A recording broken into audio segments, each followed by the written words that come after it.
दोस्तों जय हिंद, मैं हूं शम्स तबरेज और आप देख रहे हैं टाइम्स मेल। लोकसभा का चुनाव बीत चुका है।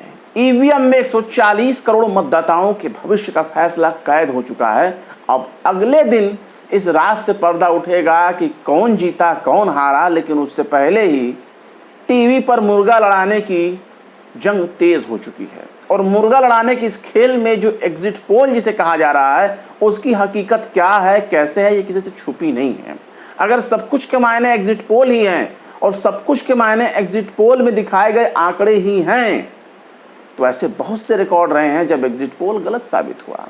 और इस एग्जिट पोल का चुनावी रिजल्ट से क्या ताल्लुक है, यह भी आप समझ लीजिए कि रिजल्ट है और एग्जिट पोल है, एक अंदाजा है, चंद लोगों के जरिए इकट्ठा किए गए सैंपल का एक नमूना है। लेकिन मध्य प्रदेश से इलेक्शन कमीशन ईवीएम की पारदर्शिता का नमूना देखने को मिल रहा है। मध्य प्रदेश के रीवा में 2 घंटे 19 मिनट तक स्ट्रांग रूम का सीसीटीवी कैमरा ही बंद पाया गया। यानी जो स्ट्रांग रूम ईवीएम की सुरक्षा के लिए बनाया गया है, जिस स्ट्रांग रूम की निगरानी के लिए सीसीटीवी कैमरे लगाए गए हैं, बाकायदा आवाज रिकॉर्ड करने वाले कैमरे, जिसमें विजुअल भी रिकॉर्ड होगा और ऑडियो भी रिकॉर्ड होगा कि कौन क्या बोल रहा है, क्या बातचीत कर रहा है। लेकिन इसके बावजूद भी, इतने चौक चौबंद के बाद भी, इतनी कड़ी सुरक्षा के बावजूद भी अगर सीसीटीवी कैमरा बंद हो जाए तो क्या कहेंगे।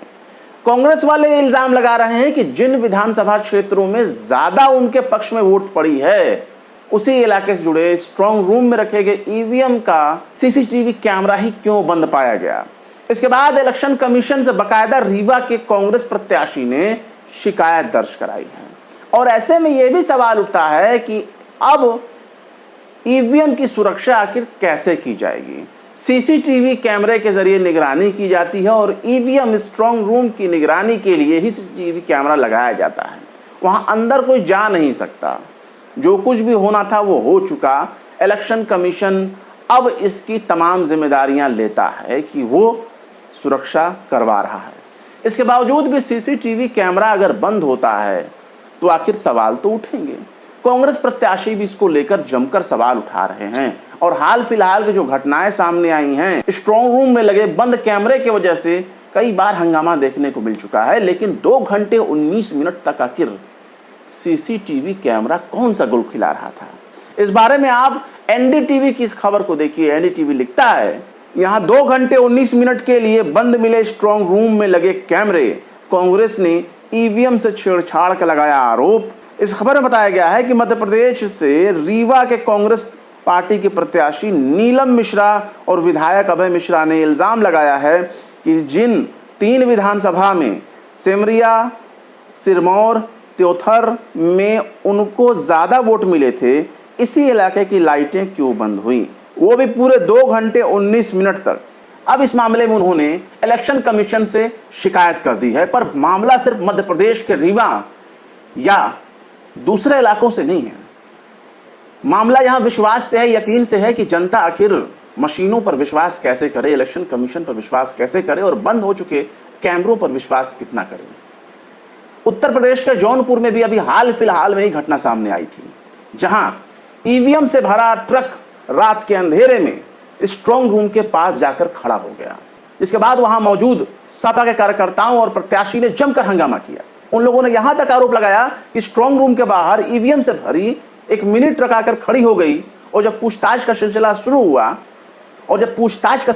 हुआ तो ड्राइवर ट्रक छोड़कर भाग गया। और यह गाड़ी दूसरे जिले की थी और यह प्राइवेट गाड़ी थी जिसके बाहर पेप्सी लिखा हुआ था। यानी पेप्सी लादकर जो गाड़ियां पेप्सी कंपनी के लिए काम करती हैं, उनमें ईवीएम भर के लाया गया था। जब खूब हंगामा हुआ तो डीएम-एसपी मौके पर पहुंचे और उन्होंने फिर सफाई पेश करनी शुरू की कि भाई साहब, सड़क पर बहुत ज्यादा जाम लग रहा था, इसलिए स्ट्रांग रूम में गलती से चला आया। यानी ट्रक अनजाने में सुरक्षा स्तर को पार करते हुए, और पूर्वांचल यूनिवर्सिटी जैसा एक बड़ा कैंपस, उस यूनिवर्सिटी कैंपस में वो ईवीएम से भरा ट्रक स्ट्रांग रूम के पास पहुंच जाता है। ये सब चीजें गलती से हो रही थी, गलती से हो गई। इसके बाद उस ट्रक को ले जाकर के डीएम कलेक्ट्रेट परिसर में ले आकर के खड़ा किया गया, डीएम के पास ले आकर खड़ा किया गया, जिलाधिकारी के पास। और लेकिन मामला सिर्फ यहीं तक नहीं रुका। उसके बाद कई लोगों के खिलाफ नामजद और अज्ञात में एफआईआर दर्ज की गई कि इन्होंने धारा 144 का उल्लंघन किया, हंगामा किया। सवाल है कि स्ट्रांग रूम के बाहर निगरानी करने के लिए पार्टी कार्यकर्ता अगर पहुंचते हैं और गलती जिला प्रशासन कबूल कर रहा है कि हाँ गलती से ट्रक पहुंच गया, तो इतनी गलती से पहुंच गया तो फिर क्या गलती से एफआईआर भी दर्ज हो गई?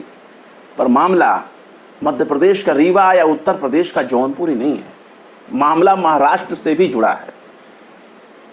शरद पवार की बेटी सुप्रिया सुले ने भी हाल ही में इल्जाम लगाया था कि बहुत देर तक स्ट्रांग रूम का सीसीटीवी कैमरा बंद रहा। ठीक मध्य प्रदेश के रीवा जैसा ही वहां पे इल्जाम लगाया गया। 14 मई 2024 की खबर है कि बारामती में 45 मिनट बंद रहे ईवीएम गोदाम के सीसीटीवी।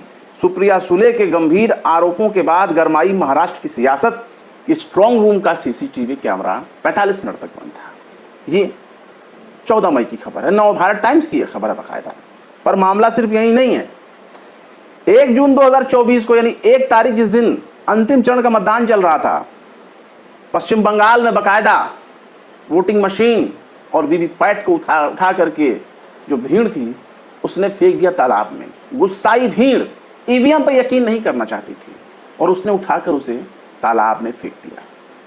कई जगह देश भर में बहुत सी जगहों पे स्लो वोटिंग कराने की बातें कही गई। विपक्ष की तरफ से लगातार यह कहा गया कि एक तो इतनी गर्मी में इलेक्शन कराने का कोई तुक समझ में नहीं आता, और दूसरा इतना लंबा टाइम दे करके, गैप दे करके, यानी 2 महीने तक वोटिंग ही हो रही है, और दूसरा यह कि जहां जहां वोटिंग हो रही है वहां मतदाताओं को परेशान किया जा रहा है। कभी बुर्खा हटाकर उनका चेक कर रहे हैं पुलिस वाले, जबकि मतदान कर्मियों का काम होता है कि नकाब हटाना, वेरीफाई करना, फेस मैच किया, नाम मैच किया, पहचान मैच किया, ठीक है आप वोट देंगे। लेकिन डंडे मारने की घटनाएं भी संभल से सामने आई, उत्तर प्रदेश के संभल से। देश के अलग अलग इलाकों में यह इल्जाम लगाया गया कि साहब जहां इंडिया गठबंधन के प्रत्याशियों के पक्ष में ज्यादा वोट जा रहे हैं वहां वोटिंग को स्लो करा दिया गया है, स्लो करवा दिया गया। मतलब मतदाता घंटों घंटों लाइन में खड़े हैं, उनका अपने बारी आने का इंतजाम कर रहे हैं और लाइन आगे बढ़ ही नहीं रही है। इस तरह के आरोप लगे हैं। ईवीएम को लेकर के अभी से बातें कही जा रही हैं। यह भी कहा जा रहा है कि अगर नतीजा इंडिया गठबंधन के पक्ष में रहा तो ईवीएम बिल्कुल साफ सुथरी मानी जाएगी, अगर उलट रहा तो ईवीएम में गड़बड़ी हो जाएगी।